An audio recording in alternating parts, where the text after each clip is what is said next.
primeramente, antes que nada, vamos a exponer, acá a darle el espacio a Dante para exponer un poco lo que sería explicar la posición católica de la predestinación y distinguirla de la posición reformada de la predestinación, porque sabemos que hay una gran diferencia y más allá de grande también, además de grande, es muy sutil para tenerla en cuenta y eso es lo importante. Entonces, esas sutilezas vamos a intentar desmontar hoy para que, bueno, los hermanos puedan tener en claro. Y acá está nuestro querido hermano José, le damos la bienvenida, llegó. A tiempo. Hola, ¿qué tal, muchachos? Santiago, Dante y Hugo, un fuerte abrazo hasta Argentina, Perú y los Estados Unidos. Y contento de estar acá. Gracias por la invitación, muchachos. Muchas gracias, José, por estar acá. Un placer. Se pone bueno esto. Así que, bueno, como le estaba comentando ahí a los muchachos, José, vamos a exponer primeramente lo que sería la doctrina católica, la predestinación, en contraste con la doctrina reformada de la predestinación, que hay que ser bastante sutil y dejar bien en claro estos puntos para que no haya confusión y para que los católicos más que nada no se confundan cuando a veces les vendan ciertos cuentos de que a veces muchos dicen, creemos lo mismo, pero bueno, hay diferencias bastante importantes, ¿no? Así que le damos el espacio acá, le dejamos a Dante y tómate tu tiempo, querido hermano. Adelante. Listo. Voy a procurar ser concreto y a la vez explicativo. Ese es un poco el reto y a partir de ahí seguro voy a abrir puntos con base en los cuales ustedes querrán comentar. Desde ya me ha gustado mucho lo que has apuntado de cómo la diferencia puede ser grande, pero al mismo tiempo sutil. Y es ahí donde hay que tener cuidado, porque en temas teológicos, especialmente cuando son complejos, las diferencias sutiles pueden llevar a graves errores. Y a veces las sutilezas son cosas que no se perciben tan fácilmente y puede haber gente que con vanas filosofías o con mimetizaciones de las doctrinas pueden venir a confundir. Entonces hay que ver las cosas con cuidado. Por poner una analogía futbolística, ¿no? En un tiro libre, pensemos, o sea, basta que el jugador ponga el pie un poquito distinto al momento que patea el balón y de lo que podría ir hacia el arco ya no va hacia el arco. O sea, un giro pequeño en el pie mismo, pero al disparar el balón, la trayectoria de las consecuencias que se siguen de esa ligera desviación, las consecuencias pueden ser grandes. Así, por ejemplo, pensemos en las cuestiones de cristología. Uno puede entrar a sutilezas como, ya, pero ¿son dos personas en Cristo o dos naturalezas en una misma persona? Eso que pueden parecer de detalles técnicos sutiles, que no afectarían gravemente las cosas, sabemos que pueden afectar gravemente la comprensión de la fe. Entonces, mientras más complejo es un tema, más ahí las sutilezas tienen que ser revisadas con cuidado. Y entre los temas de la teología, pues de los más difíciles son la Trinidad, de ahí que se sigan varios errores en un sentido u otro por pequeñas sutilezas de cómo hablar sobre la Trinidad, se puede caer en una herejía u otra. Luego, los temas cristológicos de la encarnación, etcétera. Y la cuestión de la predestinación, o sea, prácticamente todos los teólogos de la historia confluyen en que el asunto de la predestinación es uno de los más difíciles. Entonces tenemos que tener cuidado con que no nos vengan a vender gato por liebre. Por tanto, atendiendo a la cuestión que se me ha planteado, vamos a presentar brevemente este asunto de la visión católica en torno a la predestinación en contraste con la calvinista. Y para esto quiero abordarlo en 4 pasos, ¿no?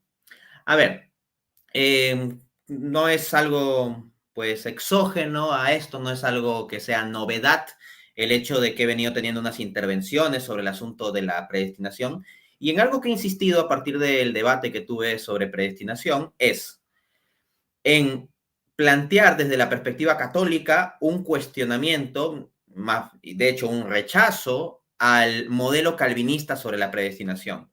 Y yo digo que rechazo el modelo de elección incondicional al estilo calvinista.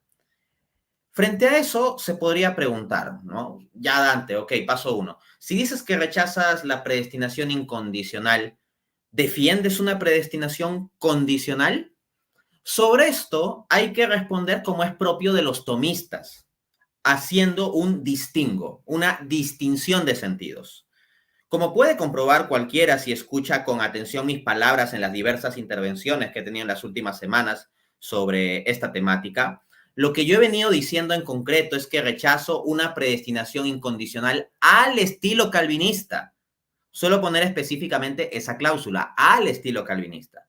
En ese sentido, yo como católico perfectamente puedo, por ejemplo, decir que la predestinación no es condicional a méritos del hombre independientemente de la gracia, o que Dios simplemente vea de forma pasiva qué seres humanos cumplen una condición completamente por sí mismos y en función de eso predestina a unos u otros. No, yo no estoy diciendo eso.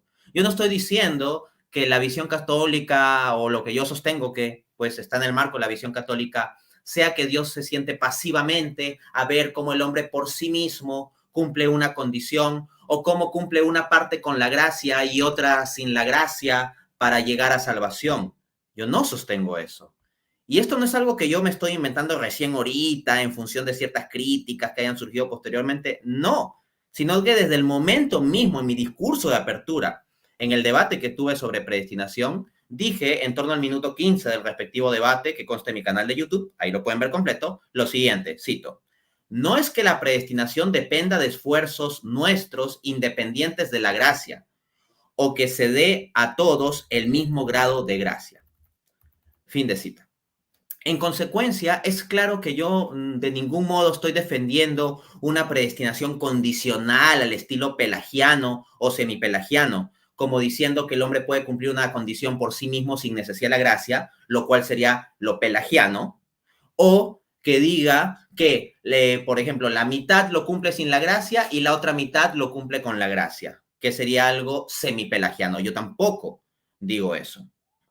En ese marco, entonces, ¿cuál es realmente el problema con una visión calvinista de la predestinación, con una visión de predestinación incondicional al estilo calvinista? ¿Cuál es realmente el problema de la visión católica versus la visión calvinista?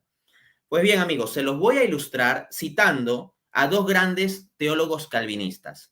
Ambas citas corresponden a libros donde se está defendiendo los 5 puntos del TULIP.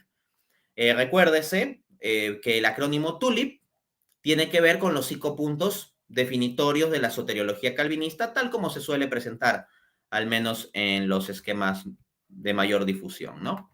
Entonces, comienzo citando al relevante teólogo calvinista Gis J. Van Baren en su libro The 5 Points of Calvinism, que es los 5 puntos del calvinismo, editado por varios autores, Reformer Free Publishing Association, Granville, 1976, capítulo 4. Dice, cito: elección incondicional. Esta verdad implica necesariamente una gracia irresistible. Asimismo, el gran teólogo calvinista Edwin Palmer, en su libro The 5 Points of Calvinism, editorial Baker, Grand Rapids, 1972, página 61, dice: si es verdad que Dios ha elegido incondicionalmente a algunos para ser salvados, entonces, por supuesto, el Espíritu, se refiere al Espíritu Santo, no Espíritu con mayúscula, el Espíritu tiene que trabajar de modo irresistible. Y luego agrega en la misma página: sin la gracia irresistible de Dios, no podría haber preordenación o elección. Entonces, ¿qué estamos viendo aquí? Que la predestinación incondicional al estilo calvinista está necesariamente amarrada a una concepción en que Dios tiene que implementar las cosas necesariamente con una gracia irresistible. No es algo que estoy inventando yo, no es una conexión forzada que yo estoy haciendo entre elección incondicional y gracia irresistible. Explícitamente lo están estableciendo estos grandes autores calvinistas. En contraste, la visión católica recogida en el Catecismo de la Iglesia Católica, numeral 600, nos dice: para Dios todos los momentos del tiempo están presentes en su actualidad. Por tanto, establece su designio eterno de predestinación, incluyendo en él la respuesta libre de cada hombre a su gracia. Entonces, nótese, se habla de respuesta. Hay una gracia, pero el hombre da una respuesta que es libre. No dice que está determinada irresistiblemente, de modo que no se pueda hacer otra cosa. Y esto que dice el catecismo está en radical contraste con la visión predestinacionista que, por ejemplo, refleja el queridísimo Martín Lutero en la obra suya que más alaban los calvinistas, De Servo Arbitrio. Si ustedes escuchan a calvinistas hablando de Servo Arbitrio Lutero, normalmente los comentarios son elogiosos. Es como, wow, esta obra de Lutero es la mejor obra, su opus magnum, etc. Miren lo que dice Lutero. En lo concerniente a la salvación o condenación, el hombre no posee libre albedrío. Entonces, no me vengan a decir, no me vengan a vender gato por liebre que la postura católica y la reformada, son casi la misma. O sea, lee el numeral 600 del catecismo, atiendan a las fuentes calvinistas que acabo de leer o a lo que dice Lutero en su alabada obra de Servo Arbitrio, alabada por calvinistas, ¿no? Deplorada ciertamente por católicos, teólogos católicos, y se ve el contraste. Esto nos lleva a una segunda cuestión, y esto ya es un poco más breve, ¿no? La segunda cuestión se plantearía, ya, pero si se dice que hay una condición o hay implicado una condición, ¿cuál sería esa condición? Y no tengo problema en responderlo. La condición es la operación de la gracia de Dios, lo cual implica también una respuesta a una tercera cuestión, paso 3. ¿Quién cumple esa condición? Esa condición la cumple Dios. Entonces, ahí hay, pues, por supuesto, un paralelo o correspondencia con lo que también podría responder un calvinista. Un calvinista podría decir, sí, la condición es la gracia y la gracia la da Dios. Ah, pero acá falta una cuestión adicional para ver la sutileza que distingue las posturas. El paso 4 que corresponde al siguiente asunto. ¿Cómo se cumple la condición? Hemos dicho que la condición es la gracia de Dios. Entonces, esa condición la cumple Dios con la operación de la gracia, pero no de tal modo que anule la posibilidad de que uno pueda rechazar o no rechazar esa gracia. Es decir, Dios cumple la condición, pero no de modo irresistible, o anulando el carácter realmente libre de la causa segunda, en este caso el hombre. Esta es la postura católica de que Dios cumplía la condición, pero no de modo irresistible, como podemos ver en el Concilio de Trento. Decreto sobre la justificación, canon 4, cito. Si alguno dijere que el libre albedrío del hombre, movido y excitado por Dios, no puede disentir, sea anatema. O sea, si alguno dice que la gracia de Dios es de tal modo que uno no puede resistir, sea anatema. A su vez, vamos a contrastar esto con lo que dicen los propios autores calvinistas. Uno de los más grandes teólogos calvinistas de la actualidad, John Piper, en su libro 5 Points, The Desiring God Foundation, la editorial 2013, página 31, dice, cito, si Dios le da arrepentimiento, él no puede resistir. Entonces, no me vengan a decir que es lo mismo. Trento te está diciendo que sea anatema el que diga eso, y John Piper está diciendo que no puede resistir. Aún a uno dirá, bueno, pero ese es John Piper, ¿no? Tendrías que ir a las fuentes reformadas. Bueno, o sea, qué fácil es desdeñar a los autores cuando las implicancias no les gustan. Pero bueno, citemos a Martín Lutero. En su obra de Servo Arbitrio, en 1525, dice, si el albedrío es libre, la gracia es una nada. O sea, para Lutero no se puede dar lo que dice el canon 4 del decreto sobre la justificación de Trento. O sea, para Lutero o el libre albedrío es libre o hay gracia, pero no se pueden las dos cosas a la vez. Y uno dirá, bueno, pero ese es Lutero, no es Calvino. Ya, te cito a Calvino y con esto cierro. Juan Calvino, en Institución de la Religión Cristiana, libro 2, capítulo 3, numeral 10, dice, Dios mueve nuestra voluntad no como durante mucho tiempo se ha enseñado y creído, de tal manera que está en nuestro poder el desobedecer o resistirnos a dicho impulso, sino con tal eficacia que hay que seguirlo por necesidad. Noten cómo Calvino está implícitamente admitiendo que él está realizando una innovación teológica, o sea, un invento. ¿Por qué? Porque Calvino dice que durante mucho tiempo lo que se ha enseñado, o sea, lo que es la tradición durante mucho tiempo, es que Dios mueve de tal modo que el hombre podría resistir o no resistir. Y luego pasa a decir que su propia postura, es decir, la de Calvino, es que el hombre no puede resistir, sino que necesariamente es movido. Es esa visión a la cual está atada la predestinación incondicional calvinista lo que tenemos que rechazar los católicos. Impecable, excelente, querido hermano. Bueno, hermanos José, Hugo, si tienen alguna acotación, pueden hacerla, ¿no? Tranquilos, ustedes me dicen. Yo solo compartir el numeral que ya señaló Dante, no sé si ahí lo tenemos en la pantalla, ¿no? Como decía Dante, Ahí está. invitaba a la audiencia a que vieran, ese es el numeral 600, dice, para Dios todos los momentos del tiempo están presentes. Esta parte es clave, porque muchos, cuando les decimos que la Iglesia Católica, cuando maneja predestinación, ciertamente no lo maneja como Juan Calvino manejó el concepto de predestinación, porque la Iglesia siempre, siempre, cuando habla de predestinación, siempre está incluido el libre albedrío de las personas. Y muchos pegan el grito en el cielo diciendo, pero ¿cómo? ¿Estás diciendo entonces que la gracia de la predestinación está causada o que es contingente a- a- al libre albedrío? No, no, no, no, no.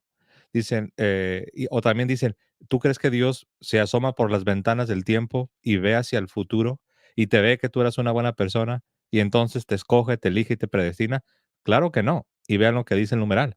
Para Dios todos los momentos del tiempo están presentes. No es que vea a Dios el futuro y vea cuán bondadoso serás y te predestina, sino que el misterio sagrado de la predestinación envuelve un plan eterno que incluye la libre respuesta del hombre. Y nótese que dije libre respuesta. No es una respuesta condicionada, porque algunos te dicen, sí, el hombre responde, pero ellos no creen en la libre respuesta. Ellos condicionan la respuesta del hombre a una regeneración previa. Dicen que primero viene Dios, te regenera y ya que eres nacido de nuevo, entonces respondes. Bueno, eso entonces realmente no es la libre respuesta, porque ya hay una condición necesaria. A saber, desde el punto de vista calvinista, la condición sería que Dios te regenere. Pero bueno, me regreso. El catecismo dice, para Dios todos los momentos del tiempo están presentes en su actualidad. Por tanto, establece su designio o plan eterno de predestinación, incluyendo en él la respuesta libre de cada hombre a su gracia. Sí, verdaderamente se han reunido en esta ciudad contra tu santo siervo Jesús, que tú has ungido, Herodes y Poncio Pilato, con las naciones gentiles y los pueblos de Israel. Aquí se está citando la escritura, de tal suerte que ellos han cumplido todo lo que en tu poder y tu sabiduría habías predestinado. Hechos 4, 27 y 28 y continuando, Dios ha permitido los actos nacidos de su ceguera, y aquí están las citas bíblicas, para realizar su designio de salvación. Entonces aquí la clave es sobre todo las primeras dos líneas. Para Dios todos los momentos del tiempo están presentes en su actualidad. Por tanto, establece su plan eterno de predestinación, incluyendo en él la respuesta libre de cada hombre a su gracia. Y es la respuesta libre, ¿eh? No es una respuesta condicionada por un acto de regeneración previa, como señalan los calvinistas. Solamente quería traer esto a colación. Sí, excelente, hermano José. Yo quería secundar al hermano Dante porque la verdad que clarificó muchas cosas y lo sigo en el sentido de que cuando él plantea, por lo menos Reinaldo Lagrange en su libro La predestinación de los santos, tiene un capítulo donde habla sobre la naturaleza y la razón de la predestinación. Y sí, plantea, según Santo Tomás, que la predestinación sí lleva una elección, ¿no? Pero como dice el hermano Dante, por ejemplo, yo es aquí donde no entiendo a algunos calvinistas que quieren abrazar el tomismo, planteando esto como si, por ejemplo, se planteara en el tomismo una elección incondicional a ese estilo calvinista. ¿Y por qué dices esto, Hugo? Porque el mismo Santo Tomás respeta la voluntad de Dios, la voluntad de beneplácito, ¿no? Entonces, ¿cómo vas tú a creer en una voluntad antecedente y a la vez en una elección incondicional que no, de alguna otra manera, no tiene en cuenta la respuesta libre del hombre? Es una contradicción, porque ¿por qué sería una contradicción o algo extraño? Porque hacen de la voluntad antecedente algo fake, algo hipotético, algo meramente, no consigo un adjetivo o un calificativo a cómo plasmar eso. O sea, hacen de Dios un Joker, hacen de ese llamado como que una provocación, que sea un Joker, como que te estás burlando de mí, o sea, me estás llamando, pero no soy un elegido incondicional. ¿Qué sentido tiene? Entonces, desde este punto, claro, aquí me van a aparecer varios calvinistas porque he tocado tanto este tema y he hablado tanto con calvinistas que algunos son bastante ecléticos, otros son bastante fuertes, ¿no? Si uno ve los famosos calvinistas de las redes sociales, estos dominicanos que son bastante calvinistas, no voy a mencionar los nombres, ellos plantean un calvinismo donde la elección incondicional prácticamente deja inhabilitado al hombre para poder en algún momento resistir ese acercamiento por parte de Dios, ¿no? Al decir, bueno, me diste una gracia eficaz que ellos la van a entender como una gracia irresistible, donde en ningún momento esa persona puede rechazar esa gracia. Por lo tanto, entonces, si Dios propone eso en unas personas, inherentemente está haciendo una reprobación positiva y estaría siendo culpable a Dios de mandar a algunas personas al infierno, no por culpa del hombre per se, sino porque a Dios no le ha dado la gana de hacer un llamado real. Entonces, para mí es muy curioso que planteen eso porque de alguna otra manera es una contradicción citar a Santo Tomás. Muchas gracias, querido Hugo. Sí, yo quería hacer un aporte porque el tema de gracia irresistible es teología protestante. O sea, nosotros si decimos gracia irresistible, si nosotros hablamos de gracia irresistible, siempre se va a entender como teología protestante, digamos. Entonces, muchos confunden, ¿no? Cuando nosotros hablamos de gracia eficaz, cuando hacemos estas distinciones en el actor de la gracia, confunden o ya sea gracia eficaz con gracia irresistible o, ¿cómo es lo otro que hablábamos, Hugo, ayer? Gracia eficaz y gracia eficiente con gracia irresistible. Ellos confunden cualquiera de estas dos, ya dice, es gracia irresistible, es gracia irresistible. Y nosotros hacemos estas pequeñas distinciones para que se pueda entender en dónde actúa el obrar y la voluntad del hombre. Y esto es lo importante, digamos, que damos lugar o entendemos que Cristo, Dios, siempre da lugar al libre actuar del hombre. Entonces, o negamos la libre voluntad del hombre, el libre albedrío, y planteamos un hombre meramente condicionado y determinado, este determinismo, o nos quedamos con la teología católica que incluye la libre voluntad, libre elección del hombre. Entonces creo que lo más racional es quedarse con la teología tomista, ¿no? La teología católica, que incluye esto, que incluye el libre albedrío. No sé cuál es tu opinión, José o Dante. A ver, yo quisiera introducir algunos comentarios sobre las cosas que han dicho, están muy, muy interesantes, ¿no?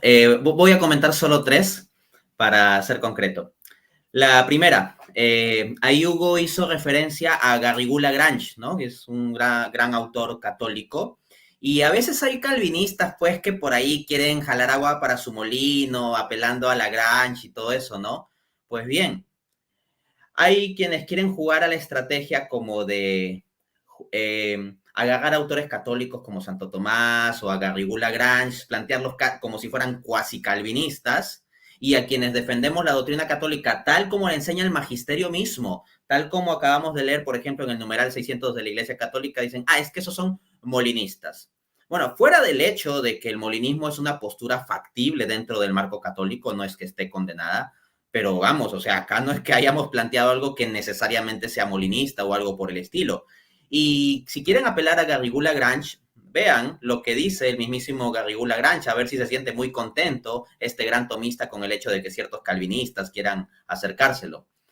Reginald Garrigou-Lagrange, en su libro Grace, Commentary on the Summa Theologica of St. Thomas es decir, Gracia, comentario sobre la Suma Teológica de Santo Tomás, editorial Herder, London, 1952, en la página 17, dice, cito, debería remarcarse que, así como el molinismo se aleja del semipelagianismo, así el tomismo se aleja del calvinismo y del jansenismo, como los soberanos pontífices Clemente XI, Benedicto XIII y Pablo V han declarado. Entonces, esa idea de tomismo calvinista y que me quieran citar a Garrigou-Lagrange, o sea, el propio Garrigou-Lagrange diría, hoy no, por favor, o sea, se revuelve en su tumba el hombre. Lo que dice es, no, por un lado el tomismo y calvinismo, jansenismo, esas cosas por otro lado, por favor. Ahora bien, José a su vez nos trajo el texto y lo analizó con más detalle del numeral 600 del Catecismo y puso énfasis en la primera cláusula, que para Dios todos los momentos del tiempo están presentes. Entonces, lo que tenemos es lo siguiente. Ni José, ni yo, ni Hugo, nadie aquí en ningún momento ha planteado como que Dios ve unos mundos posibles, se hace un esquema de mundos posibles y dentro de esos mundos posibles, porque los analiza con una ciencia media, selecciona uno de ellos en los cuales los hombres fueron movidos con mociones indiferentes, en que podían ir para un lado o para otro y que esas mociones no iban direccionadas para ningún lado y Dios simplemente escoge uno de esos mundos posibles. O sea, no hemos dado ese tipo de explicación. A lo que se ha apelado es que todos los momentos del tiempo están presentes para Dios. Precisamente José decía pues que Dios no es alguien que está como asomándose a una ventana, ¿no? Pues bien, si planteásemos, un poco caricaturizando, ¿no? Pero para que se note bien, cada mundo posible sería como una ventana. Entonces, mundo posible 1, Dios se asoma por la ventana 1, ve qué sucede ahí, después se asoma por la ventana 2, ve qué sucede ahí, etcétera. De una forma un tanto simplificada, es decir, más o menos así podríamos plantear el molinismo. Pues bien, nadie está sosteniendo eso. Lo que estamos diciendo es que Dios, como es atemporal, como está por sobre el tiempo, ve simultáneamente en su acto puro eterno todos los eventos, incluido nuestra respuesta libre a su gracia. Entonces acá no estamos apelando a nada de ciencia media o molinismo. Simplemente que hay algunos que requieren repetir la cantaleta de, molinistas, molinistas, molinistas, para no querer escuchar nada de la propia versión tomista que estamos dando. Porque el gran profesor Agustín Echevarría, alguien que de verdad sabe de tomismo, lo que enfatiza al explicar este asunto de la predestinación es la presencialidad de Dios. En el video donde él comenta sobre la controversia de Auxilis, él habla de la presencialidad. ¿Y qué es la presencialidad de Dios? Que Dios no es que tiene pasado, presente y futuro, o que ve las cosas en pasado, presente y futuro, sino que como Él es atemporal, todos los eventos, incluido nuestra respuesta libre a su gracia, lo ve simultáneamente. Para cerrar, quería tomar este punto que había desarrollado Hugo sobre el llamado que hace Dios. O sea, bajo el calvinismo se termina convirtiendo en un llamado no sincero, porque Dios no solo llama a los predestinados, llama a todos, inclusive a los no predestinados.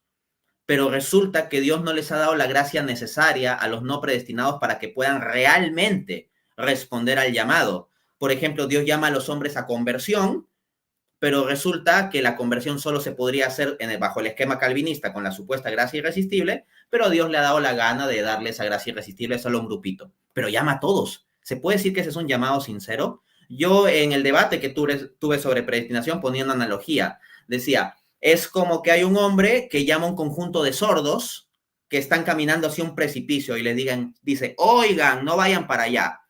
Y este hombre tiene la capacidad de devolverle el sentido del oído a todos ellos, pero elige devolvérselo solo al 10% de ellos y después sigue gritando a todos, oigan, no vayan para allá. Entonces, ¿se puede decir que ese es un llamado sincero para el 90% al que no le devolvió el sentido del oído porque no le dio la gana? No, eso es un chiste cruel. Y ese chiste cruel es en lo cual deviene el calvinismo. Y cierro con una referencia bíblica. Hechos 17:30 dice, Dios manda a todos los hombres en todo lugar que se arrepientan. No dice que Dios manda solo a algunos hombres, manda a todos los hombres. El punto es que bajo el calvinismo, el arrepentimiento es una gracia monergista irresistible. Irresistible conforme a la cita John Piper que leí. Pues bien, esa gracia se la da solo a los elegidos. Entonces Dios llama a todos a que se arrepientan, pero solo le da lo necesario para que se arrepientan a un grupito, pero sigue llamando a los demás. Entonces se ve que la analogía es adecuada. Y yo también quisiera agregar que debido a que hay un error fundamental en la noción calvinista sobre el misterio de la predestinación, a saber, el error es que ellos leen en predestinación una especie de determinismo. De hecho, el otro día estaban charlando unos exponentes católicos con exponentes protestantes y uno de los exponentes protestantes señalaba que decía, es que queremos igual, porque yo te escucho a ti que recitas prácticamente lo que yo recito cuando explico la predestinación. Pero realmente no es que se esté creyendo lo mismo, sino que el calvinismo tiene sus propias definiciones, sus propios entendimientos, comenzando con la noción misma de predestinación. Como es determinista y no toma en cuenta realmente la libre respuesta de la criatura, y por eso hablamos de que es determinista, de este error fundamental de no entender bien lo que es la predestinación, nacen otros errores. Y ya sabemos lo que ellos manejan como las doctrinas de la gracia. Algunos le llaman el tulip, otros dicen que no, que el tulip no los representa bien y ellos mismos no se ponen de acuerdo. A donde quiero llegar es que nosotros podemos ver a dónde conduce el error calvinista al mal entender la predestinación. Ahora, alguno dirá, pero ¿por qué es relevante traer esto a la mesa? Es relevante porque Jesucristo dijo que la sabiduría es conocida por sus hijos, por sus frutos. Algunos rápidos saben para dónde vamos y levantan la voz, quieren objetar, dicen, no, no, no, no, no, no, no, estás cambiando de tema. No, no, no, no, no, no, no nos hables de los problemas que acarrea el concepto de la predestinación. Enfócate nada más en la pura noción de predestinación. De hecho, nuestro querido amigo Dante, él anticipó esto y en su debate, él fue a los frutos, él fue a los errores que conduce el mal entendimiento de una predestinación y se le quiso reprochar diciendo que no, que su trabajo era que solamente se quedara en la noción de predestinación y que no se enfocara en los otros errores colaterales y que dependen del mal entendimiento calvinista sobre la noción de predestinación. Y yo me quiero enfocar Te hago solamente. una breve interrupción ahí, muy Sí, sí. breve. Me hace acordar de una situación en que mi amigo José Plasencia estuvo en un debate sobre sola escritura y le querían prohibir que toque el tema del canon, ¿no? Así, no, no, el tema del canon no, esa es otra cosa, es otro tema, ¿no? Como que estuviese desconectado. Sí, Continúa. como que si estamos hablando de sola escritura y no tenemos derecho a hacer la pregunta, ok, pero ¿cuál escritura? Porque me hablas de sola escritura, pero ¿cuál? ¿De dónde a dónde es esta escritura? Pero excelente punto, Dante. Yo aquí quiero compartir pantalla porque quiero que veamos un problema al que conduce el concepto erróneo, el mal entendimiento de la noción de predestinación, como la entiende Juan Calvino. Como es determinista, ellos dicen que se sigue, según ellos entienden la predestinación, que estos predestinados, a la manera calvinista, necesariamente serán regenerados. Y dicen que estos regenerados necesariamente habrán de permanecer, sí o sí, han de permanecer y van a perseverar hasta el fin. Y estos mismos son los mismos que alcanzan la gloria de Dios. Ahora, ¿por qué digo que eso es un problema? Porque resulta que la escritura nos maneja numerosos grupos de creyentes que fueron regenerados, que nacieron de nuevo, pero que cayeron de esa gracia, que perdieron la salvación. Ahora, esto es un problema porque los calvinistas no aceptan que una persona que ha sido regenerada, que ha nacido de nuevo, es decir, un predestinado, no aceptan que exista la posibilidad de que un verdadero nacido de nuevo se pierda. La pregunta es, ¿qué hacemos con estos pasajes? Y cito a la letra. De Cristo os desligasteis los que por la ley os justificáis. De la gracia habéis caído. San Pablo a los Gálatas capítulo 5 y el verso 4. Entonces, ¿cómo es posible que aquí tengamos a un grupo de personas que estuvieron en la gracia de Dios y cayeron de la gracia? ¿Cómo es posible que que tengamos a personas que dice San Pablo que habían sido justificadas, pero ahora por abrazar el error judaizante, por apostatar, han caído de esa justificación, han caído de la gracia y noten lo que dice el principio, de Cristo os desligasteis. En el entendimiento calvinista, debido precisamente a su mal entendimiento de lo que es la predestinación, te dice que alguien que está unido a Cristo, alguien que ha nacido de nuevo y que está ligado a Cristo, dicen que estas personas no se pueden desligar, no se pueden desconectar. Pero la Escritura no enseña eso. La Escritura enseña que hay quienes por apostatar, en este caso por abrazar la herejía judaizante, se habían desligado. Y haciendo esto, están cayendo de la gracia divina. Ahora, este no es el único pasaje. De hecho, ellos saben cómo les llaman a estos pasajes para que vean que no exagero cuando yo digo que estos pasajes meten en problemas el entendimiento de lo que significa predestinación. Ellos les llaman los pasajes problema. Así les llaman a esos pasajes, a lo cual respondemos, bueno, serán pasajes problema para ustedes que creen la noción calvinista de predestinación, pero para aquel que no ha abrazado la noción calvinista de predestinación, estos pasajes no son pasajes problema. Y lo leo a la letra. Este es Hebreos 10, 26 y 29. Porque si pecáramos voluntariamente después de haber recibido el conocimiento de la verdad, ya no queda más sacrificio por los pecados. ¿Cuánto mayor castigo pensáis que merecerá el que pisoteare al Hijo de Dios y tuviere por inmunda la sangre del pacto en la cual fue santificado e hiciere afrenta al Espíritu de gracia? Este es otro ejemplo de un grupo de creyentes que habían sido santificados por la sangre del Señor Jesucristo, pero que estaban cometiendo apostasía. Y este escenario es una imposibilidad con el mal entendimiento de la noción de predestinación, es decir, cuando uno abraza el calvinismo. Un pasaje más. Porque es imposible que los que una vez fueron iluminados, noten cómo se describe a un grupo de verdaderos creyentes. Es imposible que los que una vez fueron iluminados y gustaron del don celestial fueron hechos partícipes del Espíritu Santo y asimismo gustaron de la buena palabra de Dios y los poderes del siglo venidero y recayeron.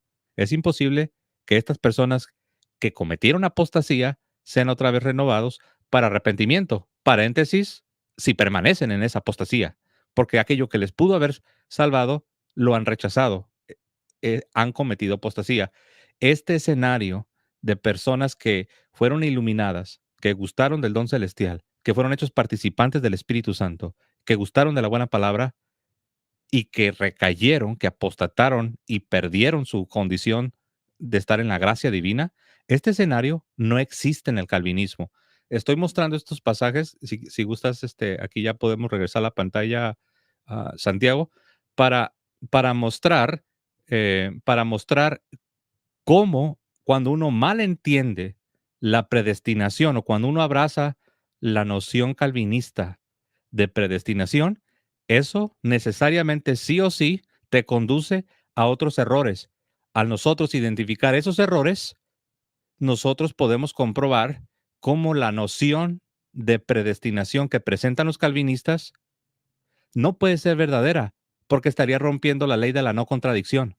Estaría haciendo que la escritura se esté contradiciendo, cuando claramente vemos que los que sí nacieron de nuevo, que fueron regenerados, verdaderamente pueden cometer apostasía, verdaderamente pueden caer de la gracia, cosa que el calvinismo no permite. Adelante. Excelente, José. Hugo, si vos querías aportar algo, habías compartido la pantalla. Estás sin audio.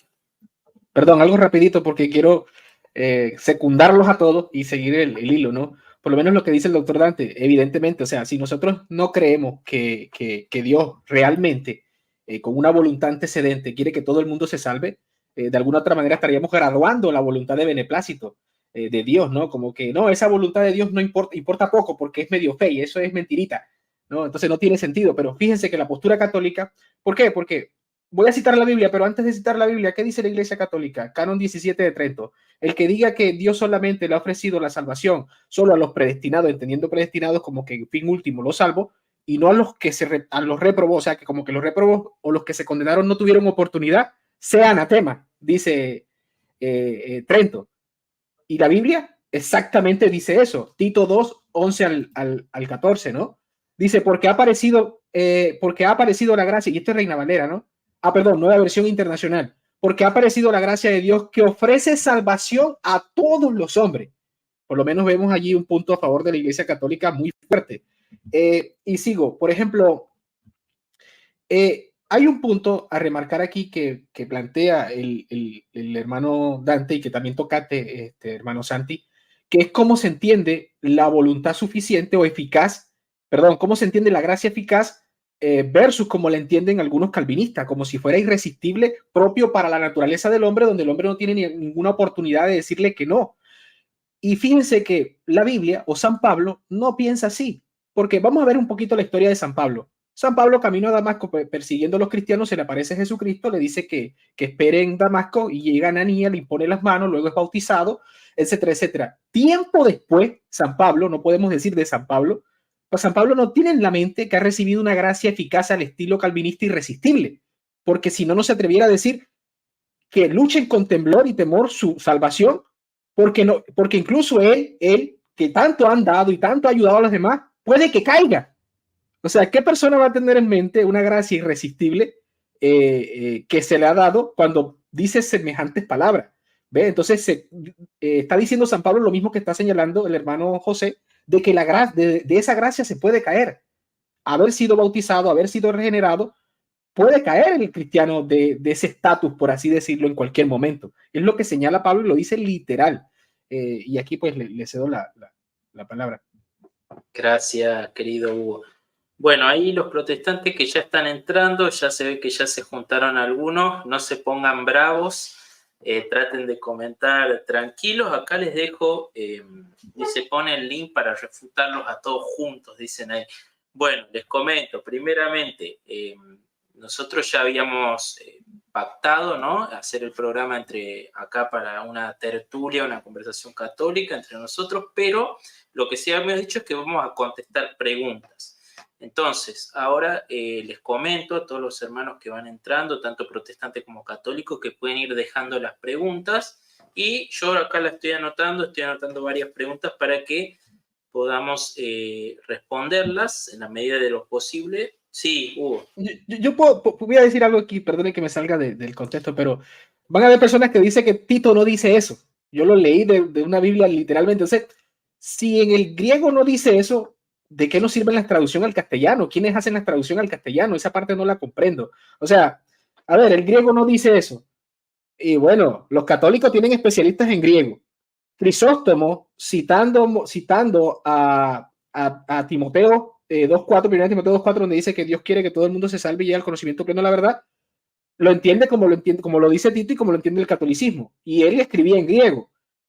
Y claro, incluso los arminianos tienen especialistas en griego. Entonces, ¿qué sentido tienen las Biblias en castellano? O sea, quitémosla y no sé, o sea, esa parte, bueno, no sé, me queda la duda de eso. Bueno, revisen sus traducciones, porque nosotros estamos citando traducciones protestantes, ¿no? Revisen sus traducciones, así que bueno, se los comento, ¿no? Así acá está, bueno, ¿qué tal? Acá le vamos a dar saludos a Carlos Veloz, nuestros queridos hermanos ahí protestantes, vemos mensajeros cristianos, está también el caballero Jonathan Ramos, saludos. Bueno, ahí podemos, Biblia en contexto, también está acá nuestro querido hermano Winston. Así que bueno, les dejamos ahí abierto para que pongan sus preguntas para poder ir contestando. No sé, hermanos, no sé, Dante, si tiene algo que acotar o si quieren directamente pasamos por el tema de las preguntas. Ya tengo algunas anotadas, así que como quieran. Sí, yo normal con las preguntas. Yo le preguntaría al hermano Dante sobre los padres de la iglesia. O sea, los padres de la iglesia sobre la predestinación, lo veían así, con esos, o sea, a ver, términos clave. Elección incondicional, no incondicional a la gracia, no, sino incondicional en el sentido de que, como lo plantea el calvinismo, que bueno, aquí también es otra cosa agarrarse con el calvinismo porque hay varias variantes, ¿no? ¿Qué encontramos en los padres de la iglesia? Sí, es un punto interesante revisar la patrística al respecto, ¿no? A veces, pues, se puede querer reducir toda la discusión a solo discutir sobre tal o cual autor particular, que si Lutero, Calvino, o si San Agustín, Santo Tomás de Aquino. Y sí, está bien ver esas perspectivas, pero claro, también conviene ver el testimonio patrístico. Y cuando revisamos el testimonio patrístico, nos encontramos cosas interesantes. Hace unos días, de hecho, yo publiqué en mi canal de YouTube un video titulado Los padres de la iglesia no eran calvinistas. Predestinación y libre albedrío. Y bueno, ya se sabe que los calvinistas siempre tienen de qué quejarse, ¿no? O excusas que se ponen. Por ejemplo, decir, Dante, haces una selección selectiva y sin rigurosidad académica de las citas patrísticas. A ver, en ese programa, ¿no? No me explayo aquí sobre las citas patrísticas porque los pueden revisar en ese video. Es el más reciente, publicado en mi canal de YouTube, pues podrán ver las fuentes, pero vamos, hay que entender que toda presentación expositiva, académica sobre el pensamiento patrístico va a implicar una selección de citas. O sea, no me voy a poner a leer las obras enteras, no acabaría ni en un año seguido. Ahora bien, siendo pues ineludible el hecho de que para una exposición hay que realizar una selección de citas, van a salir pues calvinistas a acusar de que se hace el análisis de forma selectiva y sin rigurosidad académica. Pues bien, si van a salir calvinistas a decir eso, tendrían que culpar de hacer tal tipo de selección selectiva o sin rigurosidad académica a sus propios relevantes teólogos calvinistas, tal como mostré en dicha exposición. Porque vamos a ver, por ejemplo, lo que dice Lorraine Boettner en su libro The Reformed Doctrine of Predestination, la doctrina reformada de la predestinación, 1932, capítulo 28. Este es un gran teólogo calvinista del siglo XX, dice lo siguiente, cito, los primeros padres de la iglesia habrían negado la doctrina de la predestinación. Luego agrega, enseñaron una especie de sinergismo en el que había una cooperación entre la gracia y el libre albedrío. Entonces, ¿qué decimos? ¿Que Lorraine Boettner no entiende el calvinismo? No, es un autor calvinista. Pero el punto es el siguiente. Él llega al extremo de decir que los padres de la iglesia habrían negado la doctrina de la predestinación. El que un calvinista diga eso es absolutamente revelador. Ahora bien, no es cierto que los padres de la iglesia niegan la doctrina de la predestinación. Pero el hecho de que un calvinista acuse a los padres de la iglesia de negar la doctrina de la predestinación es porque este calvinista que entiende el calvinismo cuando va a los padres de la iglesia no ve su entendimiento de la doctrina de la predestinación reflejado en los padres de la iglesia. Así que este testimonio de parte de un relevante teólogo calvinista ilustra el punto. Los padres de la iglesia ciertamente afirmaron la predestinación, pero no a un estilo calvinista. A su vez, Robert Peterson y Michael Williams, en su libro Why I'm Not Arminian, ¿por qué no soy arminiano?, publicado en InterVarsity Press, Downers Grove, 2004, página 36, dicen, el énfasis monergista sobre la salvación por sola gracia representó una desviación significativa respecto a la enseñanza tradicional de la iglesia. Luego agregan, las enseñanzas de los padres apostólicos tendieron a una visión sinergista de la redención. Entonces, estos autores calvinistas que van a caracterizar a la visión calvinista como monergista, van a caracterizar a su vez a los padres apostólicos como sinergistas. Y van a plantear que la visión calvinista monergista implica una desviación respecto a lo que venían enseñando los padres de la iglesia. Entonces, como dice el dicho legal, a confesión de parte, relevo de prueba. Es decir, los propios calvinistas nos están mostrando que los padres de la iglesia no tenían una visión soteriológica de estilo calvinista. Ahora, pero los calvinistas podrían intentar otra excusa diciendo, bueno, pero no había un consenso absoluto sobre el tema soteriológico entre los padres de la iglesia, tenían diversas opiniones, así que no resulta de peso apelar a ello. A esto hay que responder que, vamos, o sea, no se necesita un consenso absoluto, un pensamiento monolítico en que todos digan exactamente lo mismo prácticamente con las mismas palabras. No se requiere eso. Lo único que se requiere es que haya lo suficiente como para indicar que los padres de la Iglesia no tendrían una soteriología de tipo calvinista. ¿Y saben qué? Eso lo admiten los propios académicos calvinistas. Por ejemplo, el gran teólogo calvinista Herman Bavinck, en su libro Reformed Dogmatics, editorial Baker, Grand Rapids, 2004, volumen 2, página 348, dice: la enseñanza de la Iglesia, está hablando ahí sobre el periodo patrístico, examinando el periodo patrístico, dice: la enseñanza de la Iglesia no incluyó una doctrina de predestinación absoluta y gracia irresistible. Un calvinista admite eso. Asimismo, miren bien lo que dice la cita. O sea, este autor no dice, bueno, entre los padres de la Iglesia había tanta diversidad de opiniones que, la mitad es calvinista, la mitad es no calvinista, y entonces no se puede saber qué decir. No. O sea, claramente te dice que no era parte de la enseñanza de la Iglesia una visión de tipo calvinista. Es más, el mismísimo Juan Calvino terminaba admitiendo que su visión no era reflejada por los padres de la Iglesia. En Institución de la Religión Cristiana, libro 2, capítulo 2, numeral 4, dice que, cito, los griegos, ahí se refiere a los padres de la Iglesia griegos, los griegos, y especialmente Crisóstomo entre ellos, exaltan la capacidad del albedrío.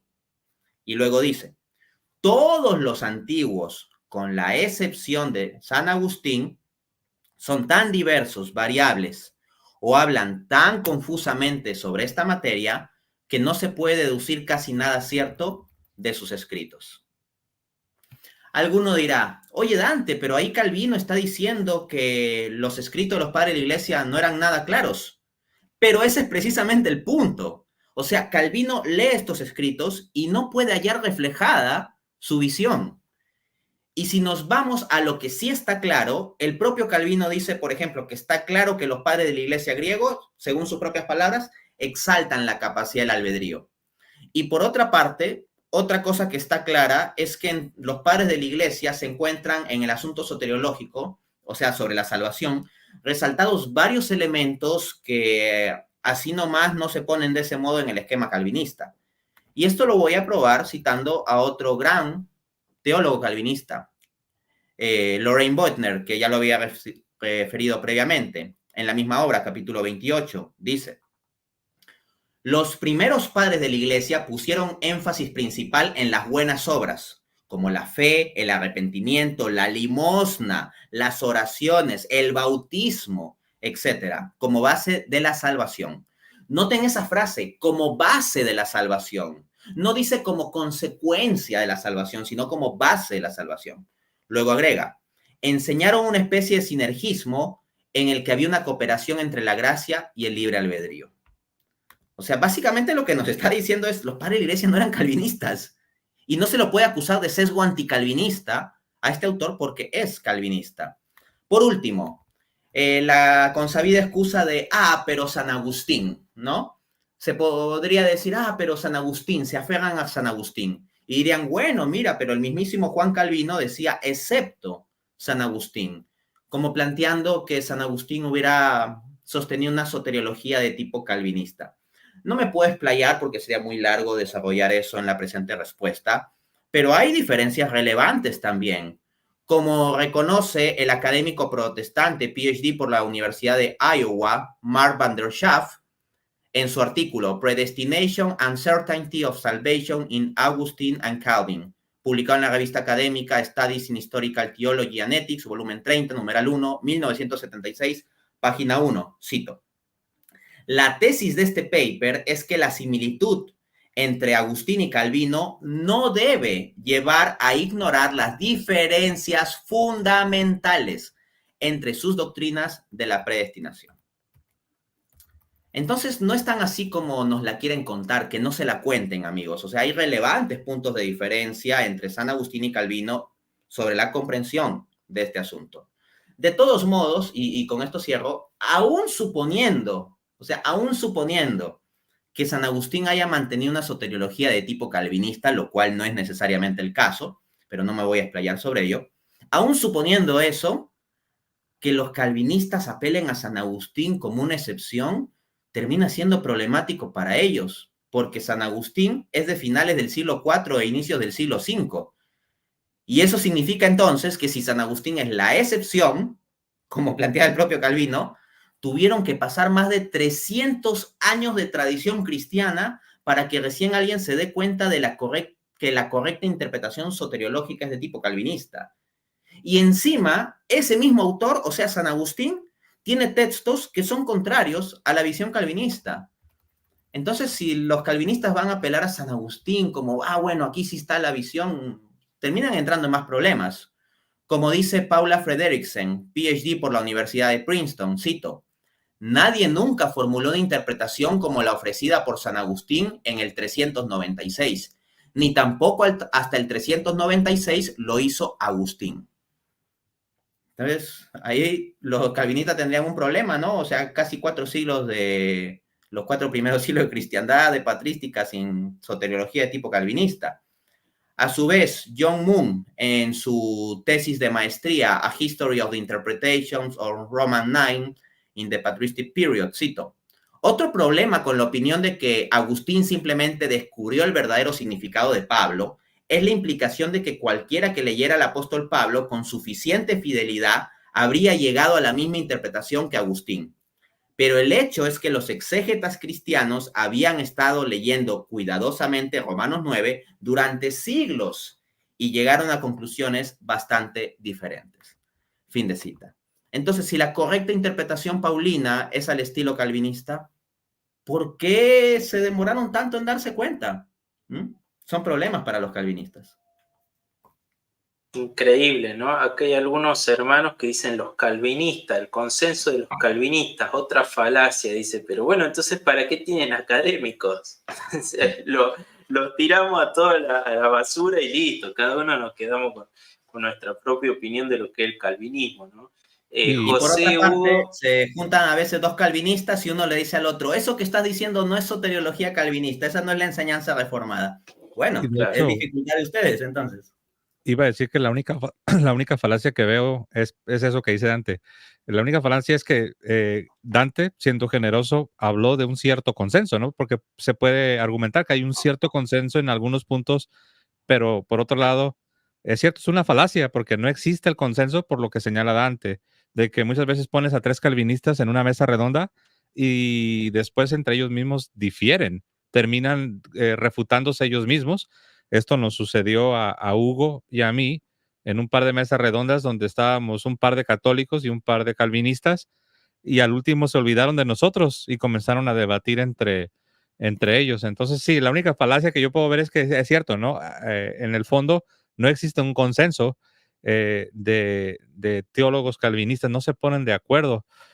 Yo solamente comentar que hablando de la soteriología, ahora que Dante lo menciona, esa es la tragedia del error calvinista en cuanto a la predestinación, que te lleva, te conduce, produce una soteriología plagada de problemas. Uno, ya lo señalé, el hecho de que ellos dicen que un regenerado no puede caer de la gracia. La Biblia dice lo contrario. Y dos, yo creo que este es uno de los errores más graves. Ellos afirman, y aunque tengo que señalar que para probar el punto de que es cierto, no existe un real consenso, porque aquí los calvinistas están divididos, pero sí es un error que muchos afirman.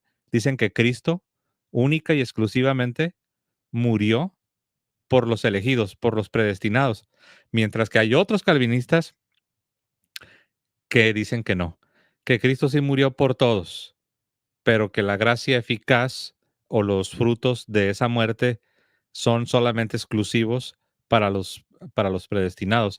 Entonces, ese es otro punto gravísimo y los calvinistas se contradicen entre ellos mismos. Pero para mí me parece una prueba irrefutable de que el calvinismo, cuando malentiende la predestinación, no solamente está malentendiendo la predestinación, también está malentendiendo toda la soteriología, porque llegan a afirmar que Cristo no murió por todos, llegan a afirmar que una vez que eres nacido de nuevo ya no puedes perder la salvación y cosas de esta naturaleza. Ya por ahí ustedes mencionaron algunos pasajes, creo que fue Hugo, creo que mencionó, no recuerdo si fue Tito o Timoteo, pero enfrente de mí tengo muchos pasajes. No los voy a leer para centrarnos más en en lo que es predestinación en el sentido estricto, pero es increíble cuántos pasajes de la Escritura hay que ignorar para poder afirmar que Cristo solamente murió por los predestinados. La Biblia afirma totalmente lo contrario. Cristo murió por todos. Ahora que si quieren que los muestre, los tengo aquí, pero por ahora los dejo así, ¿no? Se mostraron muchas veces. Hugo, si querías acotar algo, Sí, yo voy libertad, a, hermano.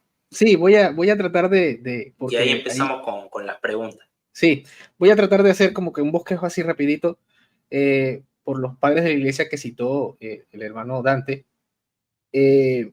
Lagrange va a decir bueno, que San Agustín y que Santo Tomás están de acuerdo en la definición que la predestinación, pues, ha sido de beneplácito el plan que ha establecido Dios para la salvación de las almas, ¿no?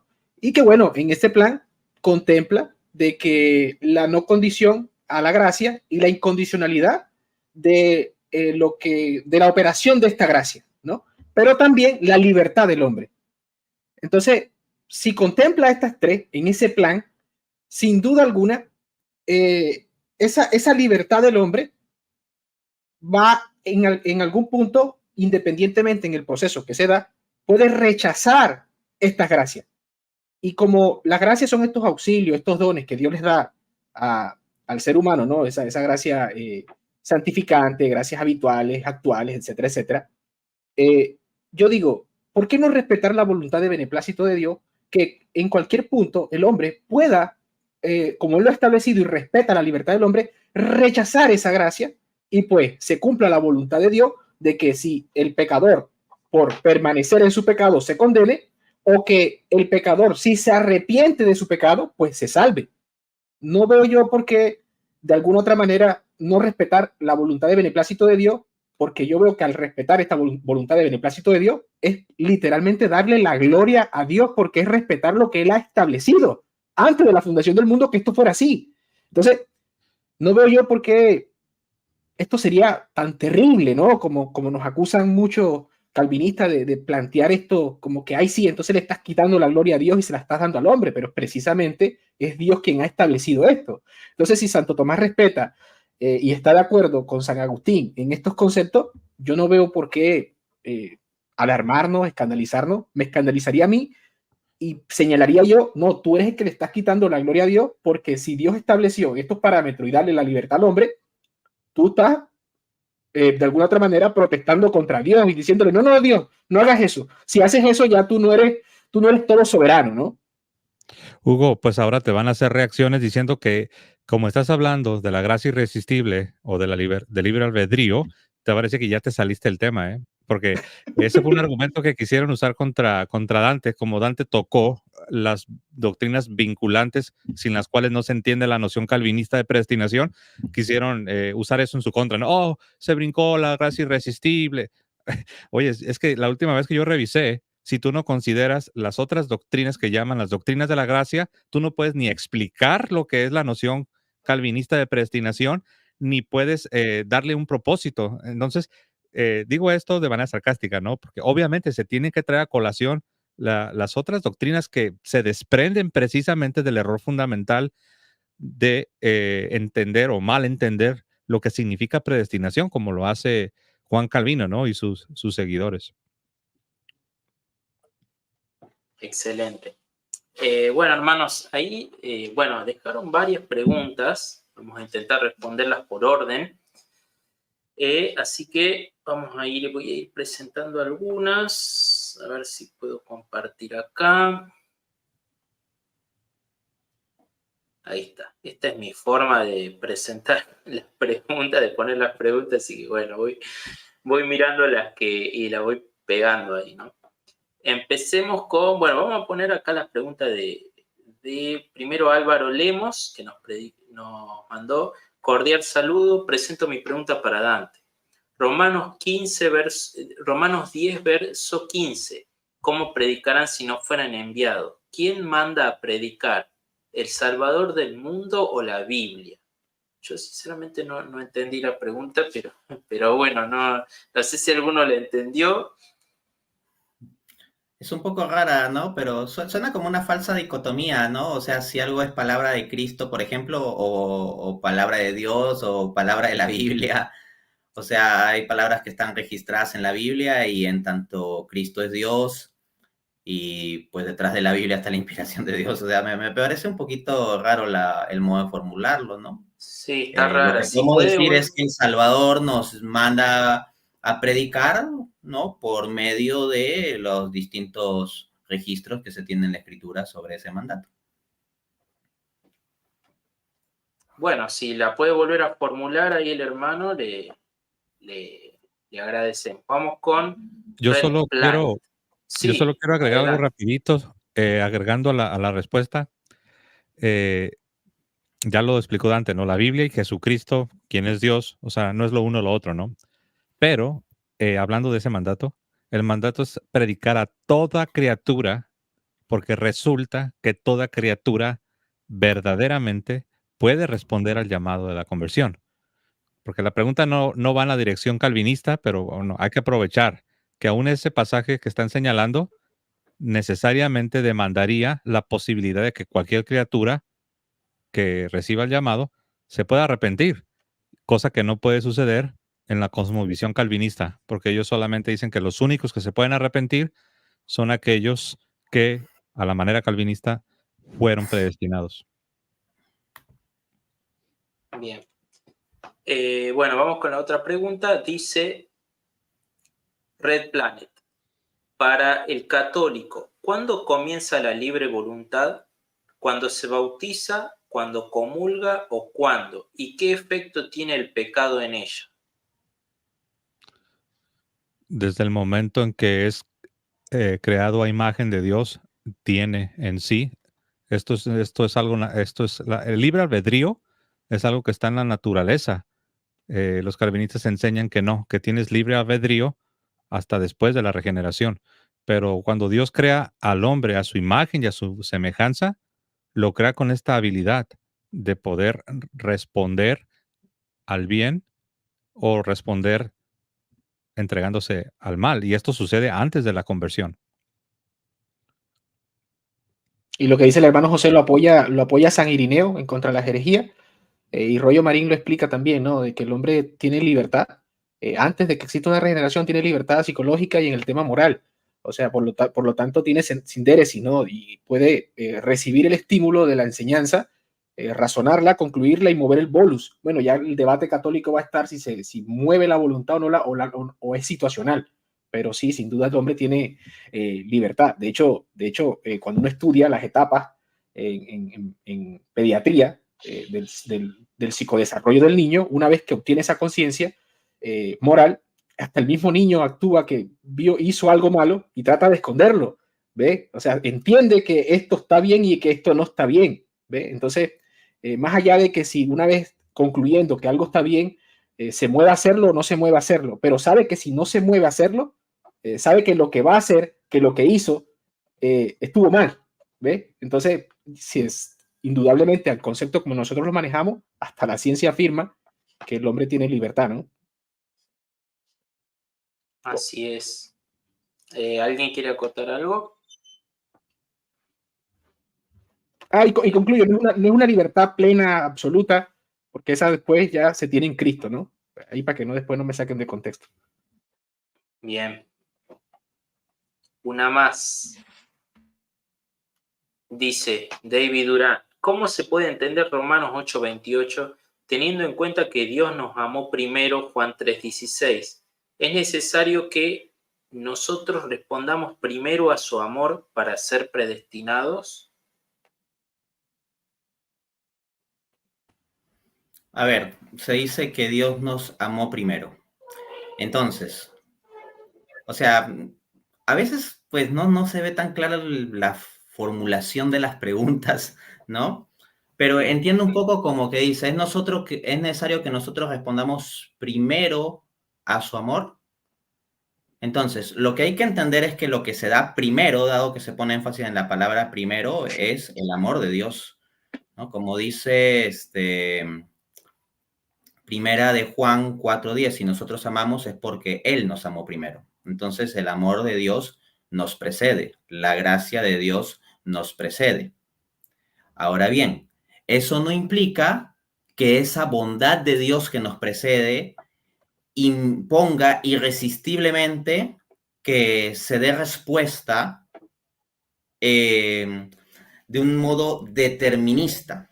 Porque tenemos, por ejemplo, también, si vamos a hablar de Romanos, que avanzar al pasaje de Romanos 11:22, que dice, mira pues la bondad de Dios para contigo, si permaneces en esa bondad, de lo contrario, tú también serás cortado.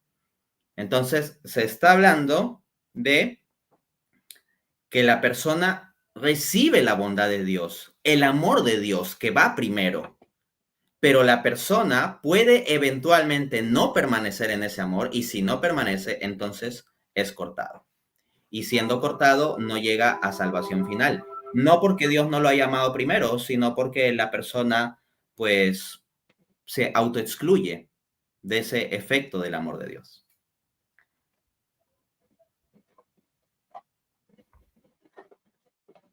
Muy bien, vamos con la siguiente. Fe y bautismo. Yo Sí. quería acotar algo último ahí. Independientemente del debate si la elección precede la dilección o la dilección precede la elección, todo es genuino y todo es honesto de parte de Dios. Punto. Bien, acá parece que fue una medio cortada. Dice, ¿cómo lo cumplen? El conocimiento precede al amor y el amor exige libertad. La gracia de Dios primeramente y secundariamente será los méritos de las buenas obras. Parece que está medio cortada. Si la puede formular mejor, fe y bautismo, que veo que está en el chat, si la puede formular mejor, se la tomamos. Vamos con una más. Están bastante, ¿cómo se dice? Ahí pesaditos, che, con que le respondamos las preguntas. Bien, ahí está. Pregunta de Jonathan Ramos. Dice, ¿la condición es anterior o posterior a la predestinación? ¿Cuál condición? No entiendo por la condición. Tendría que precisar. A ver si se puede precisar un poco mejor ahí, Jonathan Ramos. Hay una, no sé si tal vez la elaboró más, pero veo que Jonathan preguntó, dice, es para Dante Urbina, ¿no? Dice, pregunta para Urbina, ¿la no resistencia a la gracia depende de la predestinación o la predestinación depende de la no resistencia? No sé si será esa. Ahí está. Acá está. Ahí está. Es. Okay. Dice la no resistencia. Esa es. Ahí. La que acaba de leer José. La no resistencia a la gracia depende de la predestinación o la predestinación de la no resistencia. Esa sería la pregunta. A ver, si eso es una correlación de las cuestiones, claro, o sea, la condición, y se pone a la no resistencia como la condición, es que entonces no se ha entendido bien el punto. O sea, simplemente no ha entendido bien el punto. Porque si vamos a lo que estábamos hablando al comienzo, ¿cuál es la condición? Yo dije, la condición es la no resistencia, la condición fundamental es la no resistencia. No, lo que dije es que la condición es la gracia. Ahora bien, no hay que leer esa respuesta con lentes calvinistas. Esa condición de la predestinación, que es la gracia, no es una gracia irresistible. Pero no se confundan las cosas. Que el modelo católico implique que el hombre tiene libre albedrío para resistir o no resistir, no implica automáticamente que la no resistencia se convierte en el absoluto que vamos a poner, no sé, entronizar como, wow, esta es la condición. No, la condición es la gracia. Ahora bien, cuando se habla de la predestinación, podemos hablar de la predestinación en términos de que Dios pues dispone en su providencia los medios para la salvación de los hombres. Y por supuesto, acá lo que tenemos es fundamentalmente la disposición de la gracia. Eso está claro. Entonces, la condición que se asociaría a la gracia, Dios la puede disponer como le dé la soberana gana, ¿no? Y al menos Santo Tomás nos dice algunas cosas interesantes sobre el asunto. A ver, déjenme identificar. Aquí, por ejemplo, Santo Tomás de Aquino, Suma Teológica, Prima Secunde, cuestión 79, artículo 3, respuesta, cito. Dios, por su propio designio, no infunde la luz de la gracia en aquellos en quienes se encuentra impedimento. Entonces, la condición es la gracia. Pero Dios, según Santo Tomás, según Santo Tomás, según su propio designio, o sea, porque a Dios le da la soberana gana, Dios puede esa condición de la gracia administrarla teniendo en cuenta la respuesta libre del hombre. Asimismo, vamos a ver otra cita de Santo Tomás. A ver, déjenme bajar por aquí. Esta es bien interesante.